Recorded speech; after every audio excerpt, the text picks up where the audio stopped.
All right, everyone, welcome back. This is part 3 of Chapter 9, Accounting for Receivables. So we've gone over, of course, the allowance method, which is the generally accepted method of accounting for bad debts, which, of course, we learned requires estimates. And I want to go over the two basic methods of calculating those estimates. Now, you'll never have to come up with the percent of what we expect to be uncollectible. Those amounts will be given to you, but there's two methods for estimating once we get the percentage, which will be given to us by either management, and in your homework it will be given to you in the fact pattern, same as the exams. But the two main methods are, number one, it's either based on a percent of sales or it's based on a percent of the accounts receivable. And I've underlined this and put big letters here to memorize. Not that I want you to memorize any specific verbiage here, but I want you to memorize the concept that when it is based on the percent of sales, if you see that key term sales in the fact pattern, then I want you to remember that you are estimating the bad debt expense. Specifically, that's the amount that's going to go right into the journal entry to record bad debt expense. That's, of course, a debit to bad debt expense and a credit to allowance for doubtful accounts. Okay, here's what I mean. If the fact pattern says it is based on a percent of the sales, whatever that calculation gives you goes right into that journal entry. And the journal entry is going to be the same no matter what. However, if the fact pattern says that we are making an estimate based on a percentage of the receivables, which can be a percent of the receivables or an aging, and we'll go over those in just a minute, then what you are calculating there is not the amount that goes right into that journal entry. And again, you're going to make the same journal entry, but that's not the amount you put in there. What you're calculating is what we want the ending credit balance to be in the allowance for doubtful accounts. And you'll have to back your way into what amount goes into the journal entry. I know it's a little confusing. We'll go over this again. Just keep this slide in mind and let me show you a couple examples. We're going to start with the percent of sales method, which is very easy. It goes right into the journal entry. Again, remember, the journal entry is going to be identical no matter what we do. So the percent of sales method. What we're going to do is estimate bad debt as a percent of sales from the period. And by the way, I think in your homework example, there's going to be cash sales, credit sales, and total sales. And it doesn't matter which one you use, it just depends on the question. On one question, they're going to ask you a percent of cash sales, or a percent of credit sales, or a percent of total sales. Whatever figure they want, just plug into here. That's the current period sales multiplied by whatever bad debt percentage is estimated equals the estimated bad debt expense. And the product of this multiplication, this estimated bad debt expense for the year, is what goes directly into the journal entry. Let me show you what I mean. Example, Musicland has credit sales of $400,000. It's estimated that 0.6% of credit sales will eventually be uncollectible.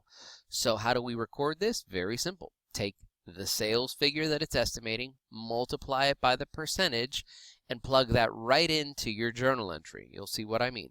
$2,400 is the product of that, and the journal entry is always going to be the same. Debit bad debt expense, credit allowance for doubtful accounts. See what I mean by the calculation? We take that direct amount, multiply the sales by the bad debt estimate, and that product is what goes directly into your journal entry. And it does so because we were doing it as a percent of sales. Keyword sales in that fact pattern.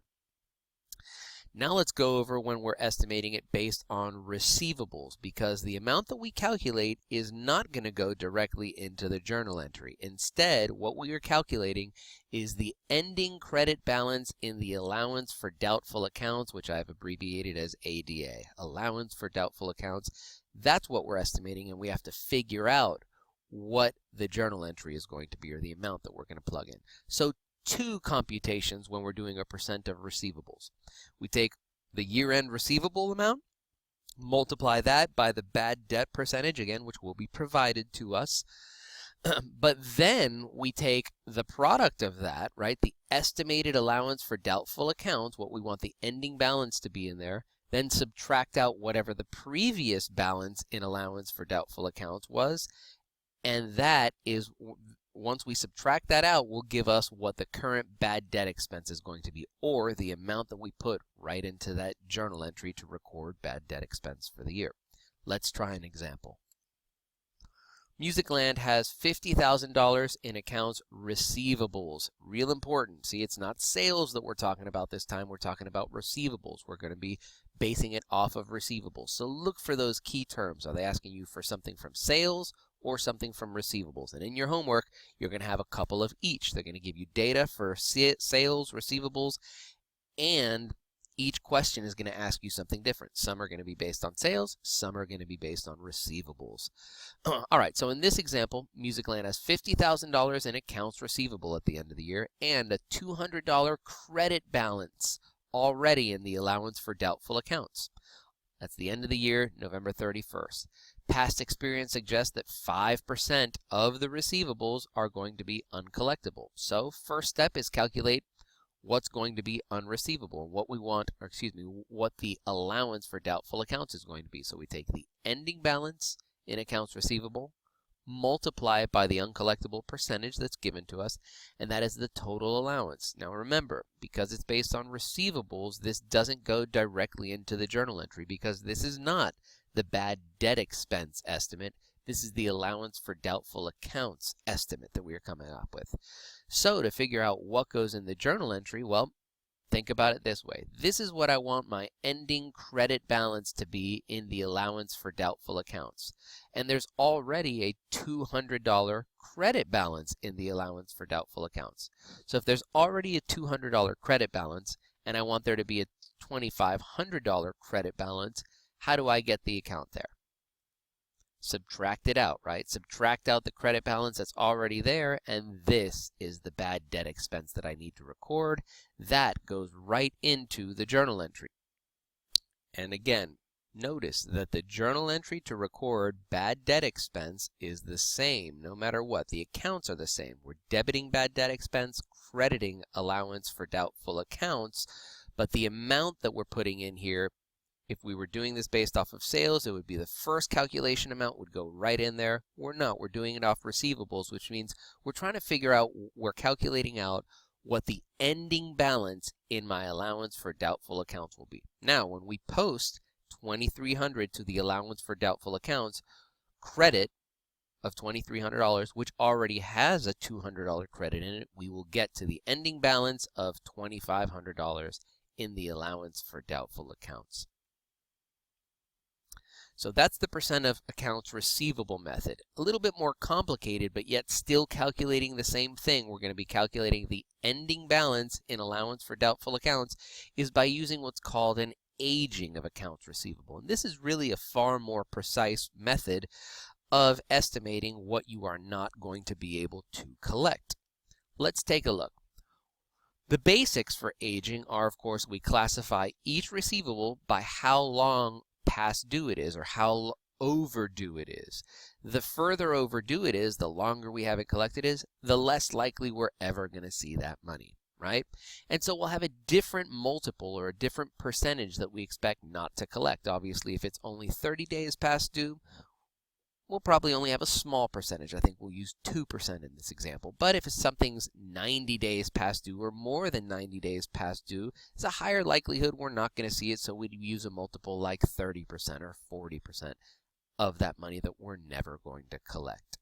And once we do that, we multiply each total group by their respective percentage, add all that up, and that is our estimate, again, for the ending balance in allowance for doubtful accounts, because it's a percent of the receivables that we will never collect. Let's jump right into an example.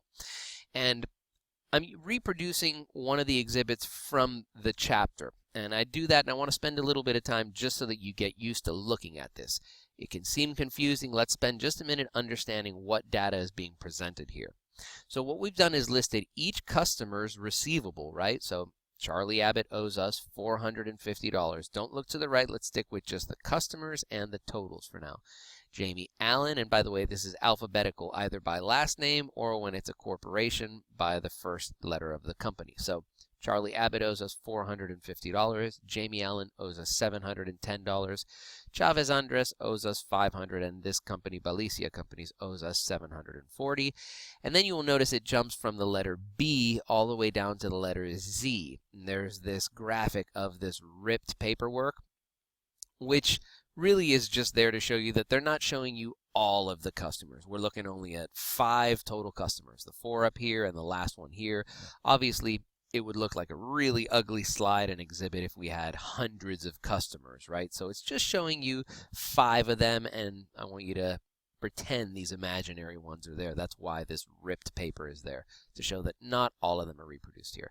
But the total receivables would be $50,000. So it's these customers plus the ones that we cannot see, total up to $50,000. Hopefully that makes sense and should be fairly simple. If not, spend some time, rewind this video and re-listen to this because you need to understand that. Then what we're doing, of this total, we age it, or basically group it into categories of how old that debt is or how long the customer has owed us this money. So let's take the first example. Charlie Abbott owes us $450 and it's not even due yet, meaning we loaned him that money in the last 30 days. He doesn't even owe it to us yet, so nothing to be of great concern there. Jamie Allen, on the other hand, owes us $710, and his money is 31 to 60 days past due, meaning he hasn't paid it, so it's starting to get old. Mr. Chavez Andres, owes us $500. $300 of that is very recent, not even due. $200 of it is 1 to 30 days past due, meaning the bill date came along when he was supposed to pay us and he didn't, and it's somewhere from 1 to 30 days old. The next customer, Balicia Company, owes us $740, and that's really old, right?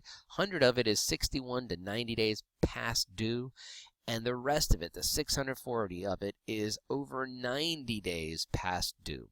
And then, of course, we can't see all the other customers because that, again, would be ugly. But if you were to total up each group, Balicia and everyone else who's over 90 days past due, it would come up to a total of $900 that is owed to us. And the same thing goes for every age group. You basically get a total for each age group, which, of course, the totals of all the age groups would make up the grand total of all receivables. But we do it by group. Then, of course, we take each group and give it a multiple or a percent that we do not think is going to be collectible. This will be provided to you, by the way. You won't have to come up with it. But notice how the stuff that's not yet due, obviously no big cause for concern, but we know about 2% of that will be uncollectible. Again, these percentages will be given to you in each fact pattern. And of course, as you get older, the percentage of bad debt, or what we expect not to be able to collect, gets far greater. And it makes sense, right? If someone hasn't paid us in 90 days, it starts getting more and more likely that they're never going to pay us. So we simply multiply each group by its respective percentage and then total all that up. And once again, that gives us, that's the first step of our calculation. Now, this amount is not the estimate of bad debt expense for the year. Remember, since this is based off of receivables, this amount is merely the ending balance that we need to have in our allowance for doubtful accounts. So let's keep going with that. It's $2,270 is the calculation we get from the aging of accounts receivable. So here's the facts. Musicland has an unadjusted credit balance in the allowance for doubtful accounts. So allowance for doubtful accounts shows a $200 credit balance, and this is what we calculate needs to be the ending balance based on our aging analysis. So the amount that's going to go into our journal entry is whatever amount we need to credit this account to get it to here. So real simple, simply subtract, right? $2,270, subtract 200 out, you get $2,070. Once we credit the allowance for doubtful accounts, we will then get it to this ending balance. So that is the amount that goes right into our journal entry to record bad debt expense and get allowance for doubtful accounts up to the current balance that we need it to be there. Now let's back up just a second here and assume that instead of a $200 credit balance, there was a $200 debit balance. How would we get to this ending balance here. Remember that allowance for doubtful accounts is a normal credit balance, but it's that one unique account that we've studied so far that can sometimes end up in a debit balance. Well, if it's on the debit side, you simply add it, right? To get a $200 debit balance account to a $2,270 credit amount, you would credit the account $2,470 in order to get it to $2,270. And again, the journal entry will always be the same to record bad debt expense. Debit bad debt expense, credit allowance for doubtful accounts. Chapter 9 also deals with notes receivable. However, for our purposes, all we're concerned about is accounts receivable. So feel free to skip the rest of Chapter 9. If you want to learn it for your own edification, please feel free to read it and shoot me any questions you have. I'm happy to discuss it with you. Hope you've enjoyed Chapter 9. That is the end of Chapter 9 for us. Thanks again. Enjoy.